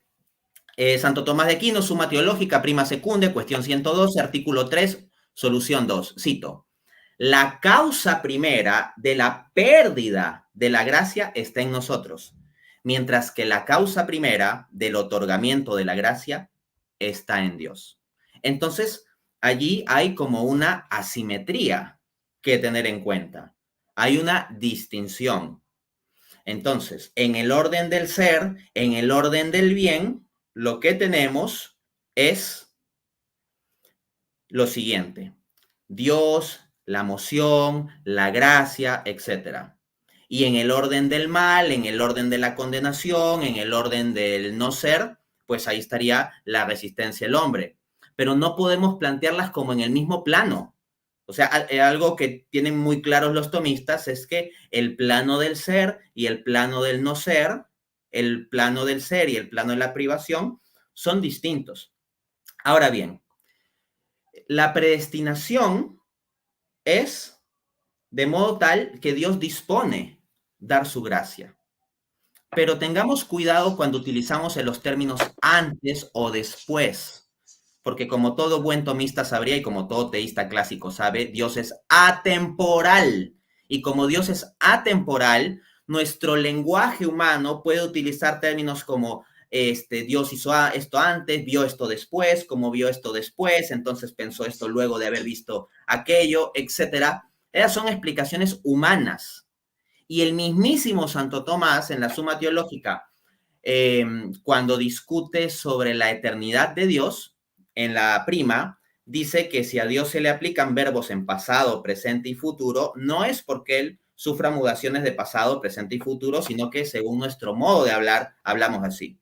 Entonces, cuando hablamos de predestinación, suena como previo, pero debemos tener cuidado de no pensar en la predestinación como que nosotros existimos ahorita y en un anterior temporal, en un pasado temporal previo, Dios estaba sentado planificando las cosas como en una computadora. No, Dios está por encima del marco temporal. Y por eso el Catecismo de la Iglesia Católica dice que Dios establece su decreto de predestinación teniendo en cuenta la respuesta libre de los hombres a su gracia, pero en la oración previa dice que ante Él están presentes todos los momentos del tiempo.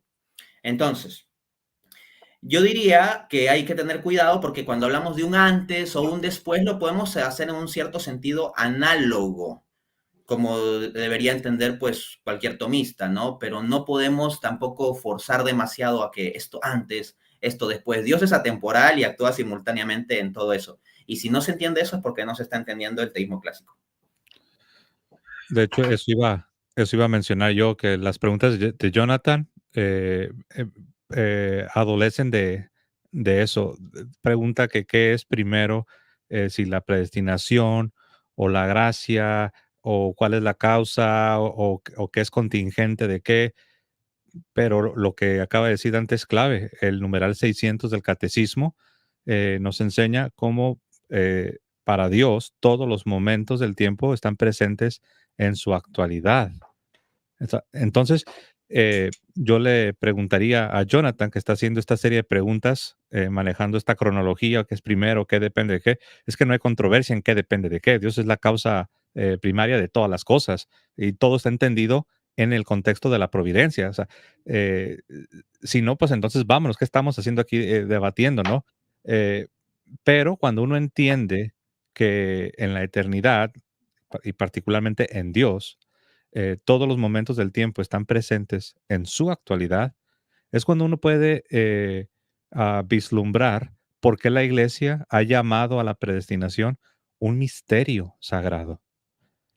Si uno ignora esta realidad de que en Dios están presentes todos los momentos del tiempo en su actualidad, entonces vas a terminar desarrollando un sistema aparentemente muy racional, aparentemente muy coherente, muy sistemático, que resuelva, entre comillas, todos los misterios, pero estaría cerrando. Y eso es lo que ha sucedido con el sistema calvinista. Algo que yo quiero repetir una vez más es que recuerden que cuando los calvinistas hablan de predestinación, incluso cuando hablan de gracia, ellos definen su propio concepto de predestinación y ellos definen su propio concepto de gracia. Entonces, la pregunta no es si existe tal cosa como la predestinación o el orden cronológico. Esa no es la pregunta. La pregunta es, ¿qué debemos entender cuando hablamos de predestinación? ¿Qué debemos entender cuando hablamos de gracia? Porque no hay debate, no hay controversia, porque todos creemos que la gracia de Dios se adelanta y precede a la libre respuesta del hombre. Ahí no hay debate. La pregunta es, ¿cómo es que realmente la gracia de Dios obra? ¿Obra solamente en algunos cuantos que han sido previamente regenerados y son los únicos que verdaderamente pueden responder? ¿O obra llamando a toda la criatura a la conversión y permitiendo que la criatura pueda responder afirmativamente o negativamente? Ahora, esto es algo que está presente en Dios, porque todos los momentos del tiempo están presentes en la actualidad de Dios.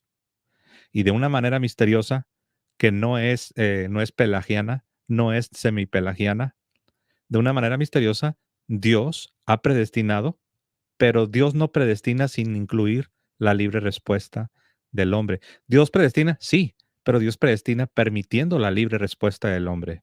Y esto es algo que el calvinismo no acepta, y ahí es donde radica su error, ¿no? Hugo, adelante, vos querías compartirnos un extracto de un video para aclarar lo que había dicho Dante recién, ¿no? A ver si lo No, podemos porque poner ahí. hasta donde yo quedé de que había planteado el tema de que Dios pone como condición la no condición o la condición de que la gracia opere, ¿no? A mí me sorprendió este video y bueno, ahí me invitaron a entrar mis hermanos protestantes porque, o sea, el doctor Dante dice que el don de la no resistencia puede ser resistido. Entonces, el doctor Dante, que ha estudiado más el calvinismo, yo sí me preguntaría qué interpretan los calvinistas, ¿no? Cuando plantean de que eso sería una contradicción. Yo subo y trato de explicar de por qué esa frase del doctor Dante Urbina no sería una contradicción, ¿no? Entonces, quería darle play al video y ya que está el doctor Dante, y paralizado. ¿Son ideas Hola, mías? ahora sí. Hola. ¿Soy ¿Ahí yo me tienen? ¿Sabes lo que pasa? A ver, Hugo, Hugo, a ver si me lo explicas. Sí. A ver, me gustaría entenderte, Hugo. Me gustaría entenderte. Bien. Pero no, mira, si quieres leer un extracto de Rollo Marín de cómo se llega a la gracia eficaz, ¿verdad? No, pero no tanto la gracia eficaz, sino las palabras de Dante. Me gustaría entenderlas. Porque, mira, él dice, el don de la no resistencia puede ser resistido. Entonces, yo te hago esta pregunta. ¿Qué quiere decir con don? O sea, el don de la no resistencia. ¿Qué quiere decir con eso? El don de la no resistencia. El auxilio, lo que Dios te da. Pero es para la fe. Dios te da la fe. Bueno, Dios te da la fe y tú puedes perderla. Dios te da el don de la fe y tú puedes rechazarlo también. El punto es que es de no resistencia. O sea, no claro, es entonces, esto es lo que no me está. Cuando tú aceptas ese don, porque yo te doy un regalo, hermano Leo. Yo te estoy dando el regalo, yo te estoy regalando un chaleco antibala. Ya que colocaste el ejemplo de, yo te estoy regalando un chaleco antibala. Pero si tú no lo usas, yo te estoy regalando el don de la no resistencia. Pero si tú no lo usas, ¿me estás entendiendo? ¿Me estás entendiendo? Así es la fe, así es el arrepentimiento, así son todos los dones de Dios. Entonces podríamos decir que acá lo que hay es un problema de semántico. Claro, y hasta no ahí, solo Santi. eso, sino el propósito. Yo escucho que no se ofendan los hermanos protestantes, los que están en el chat, pero pienso yo que a veces cuando dialogamos estas cosas, los términos no los respetamos, por lo menos el término que pueda usar yo, la concepción de cierto término o la concepción del mismo término que puede utilizar Santi, el doctor Dante o el hermano José. Pero veo yo que en los calvinistas hay una concepción de que si Dios te da algo, te da algo, ya de hecho ya tú lo tienes y ya como la condición de la que hace la pregunta, ¿no? De estas tres condiciones, la no condicionalidad de la gracia y la condicionalidad de la operación de la gracia. Y aparte la libre respuesta del hombre, ¿no? Entonces la predestinación en el plan de salvación recopila o Dios establece estos tres estatutos, por así decirlo. Entonces parece de que si Dios te ofrece una gracia, parece que ya está operando y ya aplica en ti y ya tú no tienes manera de que no, ya tú la tienes, ¿no? Mientras que el catolicismo o las fuentes católicas establecen, ok, hay una parte donde Dios te da algo, te lo ofrece, así como los denarios que dice la Biblia, ¿no? Te ofrece algo, te da un don, pero tú tienes que hacer que ese don, de alguna otra manera, utilizarlo, actuar en él. Dios te da el don de la fe, pero es acto tuyo creer. Dios te da el don del arrepentimiento, pero arrepiéntete. Dios te da el don de la no resistencia, pero úsalo, o sea, ¿ves? No resistas. Entonces, veo yo que cuando se plantea de que Dios nos otorga gracia, una gracia eficaz, ¿no? Como la plantea Rollo Marín, parece que va directo a la naturaleza del hombre y inhibe al hombre, lo anula de usarlo o no usarlo. O sea, entonces, prácticamente si te lo dio, ya tú lo vas a usar sí porque sí. Entonces, esa es la parte que yo digo que no ven esto en el mundo católico. De hecho, un famoso profesor de griego me hace la pregunta, ¿no? Pública, en un chat. En el mundo protestante, ¿no? ¿Te refieres? Claro, exacto, en el mundo protestante. Entonces me hace la pregunta, muéstrame donde la fe católica oficialmente diga que la fe es un don de Dios y un acto del hombre. Porque Trento no dice eso, pero ya va, pero entonces estás leyendo mal a Trento y mira el catecismo numeral 166. Literalmente dice que la fe es un don de Dios, pero un acto del hombre, ¿no? Y yo colocaba sobre la mesa el ejemplo del enamoramiento como una analogía, ¿no? Como una analogía de que por más que la mujer produzca en mí toda la alborotación del sistema endocrino, del sistema nervioso y me ponga nervioso al hablar y me tiemblen las patitas al momento de que la veo, todo eso lo produce en mí, pero es acto mío ir y hablarle y decirle, quiere salir conmigo, ¿no? Entonces no vería yo por qué no por lo menos respetar cómo se conciben los términos por nuestra parte, ¿no? Yo quisiera agregar un ejemplo así bien sencillo sobre cuando manejaron aquí el concepto de la no resistencia y dicen, ¿cómo es posible que ustedes digan que el don o el hecho de no resistir a la gracia, al mismo tiempo digas que ese don puede ser rechazado? Pues es que es bien sencillo. Cuando Dante maneja esto del don de la no resistencia, es simplemente la gracia, es la gracia. La gracia, sabemos que los calvinistas dicen que cuando se trata de la conversión inicial, ellos dicen que la gracia esa no puede ser resistida, por eso hablan de gracia irresistible. Pero es curioso, porque por un lado dicen que el inconverso no puede resistir la gracia, que si está predestinado, sí o sí, va a ser regenerado y va a recibir la gracia. Pero luego cuando les preguntas, a ver, tú ya eres cristiano, tú ya eres una persona regenerada, ¿tú resistes la gracia en tu vida? Dicen, sí, la resisto. Ok. Entonces, qué curioso que el no regenerado, que no tiene el favor divino en el sentido salvífico, digas que el no regenerado no puede resistir a la gracia, pero tú que sí estás regenerado y que ya gozas de tantos privilegios, tú sí la puedes resistir. Entonces ahí vemos nosotros una contradicción, pero también podemos hacer una pregunta. Cuando tú pecas, ¿qué es lo que estás haciendo? ¿Acaso no es precisamente lo que estás haciendo no es precisamente resistir el don de la gracia. ¿Acaso no estás haciendo eso, por así decirlo, resistiendo el don de la no resistencia? Lo estás resistiendo. El don de la no resistencia es la gracia. Y tú cuando pecas, tú lo que estás haciendo es resistir la gracia. Estás cediendo al pecado. Entonces, yo veo una inconsistencia en el entendimiento calvinista sobre este asunto de la gracia. Ellos lo vinculan con la soberanía y dicen que estamos mal porque al decir que se puede resistir la gracia divina, estaríamos poniendo en peligro la soberanía de Dios. Pero eso no es cierto, porque los calvinistas pecan. Y los calvinistas cuando pecan están precisamente resistiendo esta gracia y están haciendo su propia voluntad. Si ellos fueran consistentes, tendrían que decir lo mismo, que están entonces también poniendo en peligro la soberanía de Dios porque ellos se están resistiendo a esta gracia. Así es. Yo solo Dante. un punto breve. Me pareció crucial esto que menciona Hugo Ariza, de que a veces cuando utilizamos ciertos términos, los calvinistas pueden estar en su mente traduciendo ciertos términos que usamos bajo el entendimiento calvinista.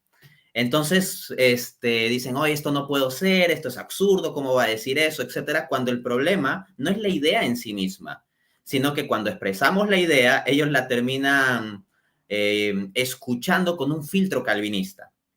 Entonces, por ejemplo, cuando se piensa en la operación de la gracia, creo que es casi algo análogo, es una analogía, ¿no? A cuando yo pongo mi USB en la computadora. O sea, cuando pongo mi USB en la computadora, se abre el explorador y salen todos los archivos. Entonces es como que la operación del USB lo pongo y directamente da, y la computadora, el dar el USB es lo mismo que la computadora lo recibe y en automático salen los archivos. Y claro, bajo ese entendimiento, bajo esa premisa de que así funciona la gracia, hay frases mías que van a parecer problemáticas, pero es en apariencia porque se está teniendo un entendimiento distorsionado sobre el concepto.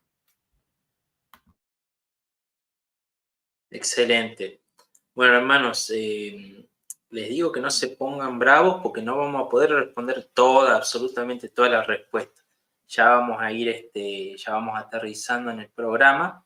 Le quería dar las gracias acá a los hermanos que han podido participar. Muchas gracias a Hugo, a Dante, a José. Seguro hay muchas preguntas todavía, obviamente, pero creo que se ha respondido bastante, con mucha precisión en muchos temas, muchas cosas. Así que yo creo que vamos a dejarlo acá.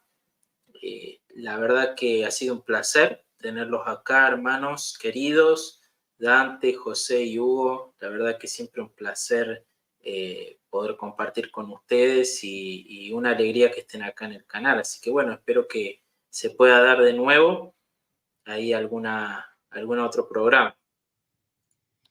Muchas gracias, Santiago. Gracias, Dante, por estar con nosotros. Gracias, hermanito Hugo, por también estar aquí con nosotros. Y bueno, lo he disfrutado, el solo hecho de tener esta interacción y poder tratar de ayudar a los que... Porque sí hay un grupo, sí hay un grupo de los que sí están tratando de comprender y por eso estamos aquí, para tratar de ayudar. Muy, muy buena anotación, José. Es un mensaje que debemos recordar siempre, ¿no? Porque a veces nosotros podemos prestar atención a una minoría ruidosa que aparece en los chats simplemente para repetir lo mismo y no importa cuántas veces le respondas o con cuántos argumentos van a repetir lo mismo. Una minoría ruidosa que incluso puede tener canales y pues hacen burlas, insultos, difamaciones o distorsiones de los argumentos de uno. Una minoría silenciosa pues que actúa mucho de ese modo y que realmente no quiere escuchar. Pero hay una minoría ruidosa, me refería, no silenciosa, minoría ruidosa, ¿no? Pero hay también una mayoría silenciosa, como bien señala José, de muchas personas que están ahí en silencio y que de verdad quieren comprender, que de verdad quieren aprender, que de verdad quieren profundizar. Y bueno, nosotros queremos la salvación de todos. Ahora bien, lo que sean los argumentos, lo que sean las palabras, pues pueden ayudar en principio más a las personas que están más dispuestas a escuchar, que serían en gran parte esa mayoría silenciosa. Así que yo aprovecho para mandar de verdad un afectuoso saludo a todos aquellos católicos que quieren comprender mejor estos temas, que quieren profundizar, y también a aquellos protestantes de corazón y mente sincera que están escuchando estos programas, que están siguiendo este material, que no necesariamente están escribiendo en los chats, atacando, ni tampoco diciendo, uy, estoy de acuerdo con lo que dicen los católicos, sino que más bien se encuentran como en preguntas, en un proceso, en dudas en torno a este camino. Me dirijo a esos protestantes y les dirijo un saludo muy afectuoso. Yo sé que como llevan esos procesos cada uno por su lado, no necesariamente van a responder diciendo así soy yo, cada uno lo lleva en silencio, ¿no? Y más bien los que se ponen a hablar mucho son los que no están tan abiertos a escuchar. Pero sea lo que sea, queremos la salvación de todos, ¿no? Y por aquellas personas que pues a veces no quieren escuchar o que incluso pueden tomar actitudes malas respecto de nosotros, decir que oramos por ustedes, queremos la salvación de ustedes, queremos la salvación de todos. Si hacemos apologética es por eso. Amén. Acá el idólatra dice, por favor saluda a mi paisano Dante, de mi parte, el autor de Dante Nator. Dante Nator es un canal, ¿no? El canal Dante Nator, me parece. Es una canción que hicieron. Una canción. Sí. Te agradezco mucho, de verdad, ese gesto de cariño de hacer esa canción, ¿no? Con los detalles simpáticos de la misma, la letra y bueno, después el montaje video que se hizo, sí fue una cosa muy simpática. De verdad, muchas gracias por ese cariño, ¿no? Y cierro con esto. Es un pensamiento que a mí me alienta y yo sé que ustedes también perciben lo siguiente. Hay canales que en gran parte se mueven a punta de odio, o sea, promoviendo odio, exacerbando el odio, y eso funciona, ¿no? Pero nosotros tenemos que trabajar en términos del amor, y en esto de la apologética, pues nos vamos a encontrar que muchas veces también, si bien hay gente que nos critica, que nos insulta, nos difama y todo eso, también hay gente que nos expresa mucho cariño y con bastante amor, y no solo aprecio por lo que hacemos, sino aprecio por nuestra persona misma, y que hay gente que ora por nosotros y que nos quiere y que nos muestra su cariño a nosotros cuatro, y eso es muy bonito. Siempre. Eso es lo lindo. Bueno, le agradezco acá a Joaquín Fernández por el super chat, a Ana Rosa Canseco y a Jesús Ferreira. Acá quería entrar un ratito, le damos un invitado especial para acá que quería saludar. Hola, acá al panel. ¿Cómo andan? Bueno, Dante me conoce porque sabe que mi canal es uno de los canales más tranquilos que hay. Así que por eso me conozco. Bueno, te quería mandar un gran abrazo, querido Dante. La verdad que te admiro mucho. Me gusta la forma como te dirigís, con respeto. Siempre recalqué eso en mis reacciones. Y la verdad que sos una persona que admiramos. Los católicos te admiramos. Tenemos mucho respeto por vos. Y hacer la diferencia con esto de la apologética, porque no he visto un solo debate donde haya faltado respeto a alguien. No he visto un solo debate donde te hayas dirigido con improperios. Te han hecho ad hominem. Han hecho de todo en los debates. Y siempre te mantuviste intachable. Y bueno, ojalá pudieras, si fuera bueno, algo de eso a nosotros. Algo, un poco de tu espíritu. Pasarnos un poco de eso a nosotros. Claro, yo quería, hermanos, antes de cerrar, porque hay una persona que tiene muchos seguidores que hizo como 7 veces la misma pregunta. Y no, la Iglesia Católica no tiene por salvos a los paganos, sino que pueden salvarse. Hay una posibilidad. Aunque no les haya llegado el Evangelio, la Iglesia es clara y ha clarificado esto de una manera espectacular. Reciben la ley natural y por el dictamen de conciencia que en el día del juicio los defenderá o los señalará como culpable. Entonces, o sea, no puedo creer que no citen a Romanos capítulo 2, verso 12 más o menos al 16, ¿verdad? Y lean en 1777 en adelante del Catecismo de la Iglesia Católica. No se puede estar difamando diciendo que la Iglesia tiene por salvo a los paganos. Existe la posibilidad porque Dios es justo. O sea, Dios no va a condenar a alguien de lo que no es culpable, de lo que es irresponsable. O sea, no tiene sentido. Entonces, para aclarar eso, ¿no? Y por dejarlo eso ya Ni la pasé, por eso ni la pasé a la pregunta, porque me parecía que no tenía ni sentido. La hizo como 1000 veces ahí a la pregunta, pero no, ni la pasé. Así que bueno, hermanitos, les agradezco mucho por esto. Yo Dale. quisiera corresponder también a las palabras de Jesús Ferreira, ¿no? Es primera vez que coincidimos en un en vivo y quiero manifestarte mi aprecio, en particular porque pues uno de los canales que yo un poquito más sigo en habla hispana pues es el de Hugo Delgado. Y Hugo pues hace sus temas apologéticos, a veces contra otros protestantes y esos videos como que se mueven un poco más, pero también ha hecho videos sobre temas de oración, sobre temas de espiritualidad. Y bueno, lamentablemente los católicos a veces no ven tanto esos videos que son un contenido valioso, pero ahí yo lo he visto al amigo Jesús Ferreira en esos videos. Entonces todos tenemos nuestras luchas, tenemos nuestros defectos, cosas en que mejorar, pero lo importante es mantener esa actitud de pobres de espíritu, de que queremos mejorar y buscamos los medios para mejorar, ¿no?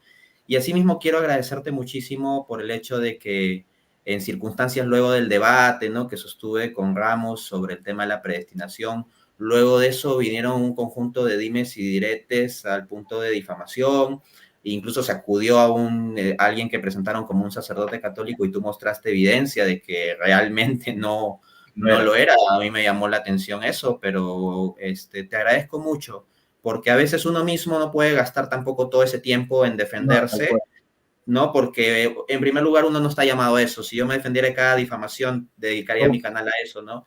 Pero al mismo tiempo se ve con alegría esa caridad cristiana de otras personas a veces que toman esa causa y pueden aclarar ciertos ataques que le están haciendo a uno. Aprecio mucho eso que has hecho. Gracias. Un abrazo, Dante. Dios te bendiga mucho. Rezamos por vos. Así es. Bueno, hermanos, recen por nosotros. Gracias por todo lo que nos brindan día a día a nosotros en cada uno de nuestros canales. Les dejo acá el canal de Dante A. Urbina, el canal de YouTube, para que lo puedan seguir. El canal de José, de La Fe de la Iglesia, ya lo conocen.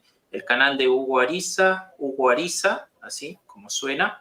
Y el canal de Jesús, que es Sacrosanto.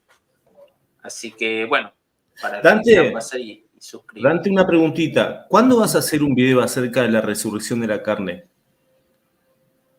La resurrección de la carne. Bueno, ahí podría preparar uno en un futuro no demasiado lejano. Lo voy a tener pendiente.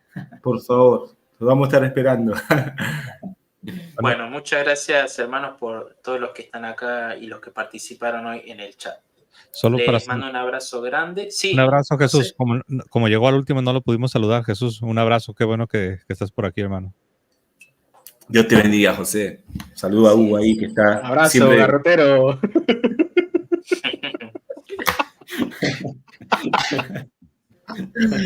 Hermanito, desde este canal, año, desde este canal garrotero. Déjame decir algo. Sí, dale.